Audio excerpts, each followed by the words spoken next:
चलिए एक बार फिर से बात करते हैं एसएमएस हॉस्पिटल में हुए भीषण अग्निकांड की। ट्रोमा सेंटर के अंदर दर्दनाक हादसा हुआ है। मृतकों की संख्या जो है वो 6 है। अपडेट आपको दे देते हैं। इस पूरे हादसे को लेकर मुख्यमंत्री भजनलाल शर्मा ने रात को 3 बजे पहुंचकर ही अधिकारियों के साथ बात भी की थी, जांच के आदेश भी दिए और पूरे घटनाक्रम की जानकारी ली थी। लगातार डेप्यूटी एडिटर शिवेंद्र सिंह परमार हमारे साथ जुड़े हुए हैं, उनका एक बार फिर से रुख कर लेते हैं। शिवेंद्र, एक बार अपडेट दीजिए, अभी क्या स्थिति है वहां पर?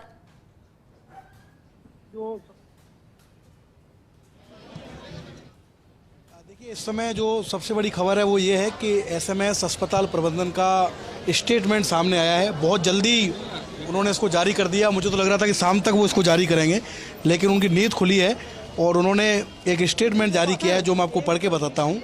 उसके अनुसार रात को लगभग 11:20 पर ट्रॉमा एवं अस्थि रोग संस्थान के न्यूरो सर्जरी आईसीयू में, जिस आईसीयू में आग लगी वो न्यूरो सर्जरी का आईसीयू है, इलेक्ट्रिक शॉर्ट सर्किट से आग लग गई थी।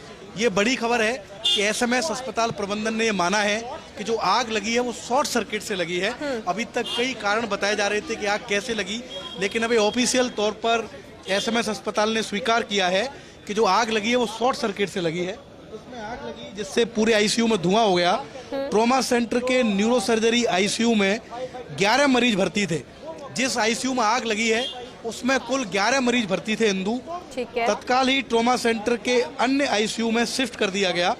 जो आग लगी उन मरीजों को शिफ्ट किया गया दूसरे आईसीयू में। और एसएमएस अस्पताल की ओर से अभी तक सिर्फ 6 मरीजों की मौत की पुष्टि की गई है। हालांकि ये दावा किया जा रहा है कि 8 लोग इस हादसे में अपनी जान गंवा चुके हैं, लेकिन जो प्रेस नोट मैं पढ़ रहा हूँ इस समय एसएमएस अस्पताल की ओर से, उसमें 6 मरीजों की मृत्यु का दावा किया गया है, जो एसएमएस अस्पताल के सुपरिटेंडेंट हैं उनकी ओर से। बाद में इसमें लिखा गया है कि ट्रॉमा एवं अस्थि रोग संस्थान में कुल बेड है 284, जिसमें 4 आईसीयू में 46 बेड हैं। 4 आईसीयू हैं इस ट्रॉमा सेंटर में, जिसमें 46 बेड हैं, जिनमें 206 सामान्य वार्ड हैं। 250 के लगभग मरीज भर्ती रहते हैं इसमें हमेशा। और ट्रॉमा सेंटर के सभी आईसीयू के पलंग भरे रहते हैं। साथ ही 8 ऑपरेशन कक्ष हैं, जिसमें रोज 40 से 50 ऑपरेशन होते हैं। इस प्रेस नोट की अंतिम लाइन में लिखा हुआ है कि आईसीयू 1 में फायर ब्रिगेड, हॉस्पिटल स्टाफ, नागरिक सुरक्षा एवं पुलिस प्रशासन के द्वारा आग पर तत्काल काबू कर आग को अन्य वार्ड एवं आईसीयू में फैलने से रोक लिया गया। ये स्टेटमेंट एसएमएस अस्पताल का है। लेकिन मैंने जो तस्वीरें दिखाई अभी थोड़ी देर पहले कि जिस आईसीयू 1 में आग लगी है उस आईसीयू 1 से सिर्फ 10 कदम की दूरी पर फायर फाइटिंग सिस्टम था, जिसमें पर्याप्त पानी की व्यवस्था थी।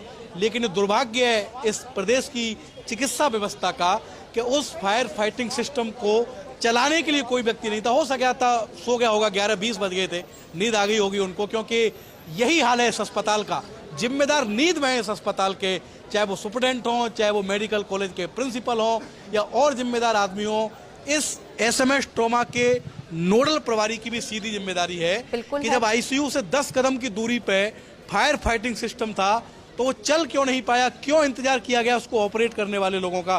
क्या अस्पताल में ऐसा कोई ट्रेंड व्यक्ति नहीं था? क्या किसी को ट्रेन नहीं किया गया जो उसको चालू कर सकता था?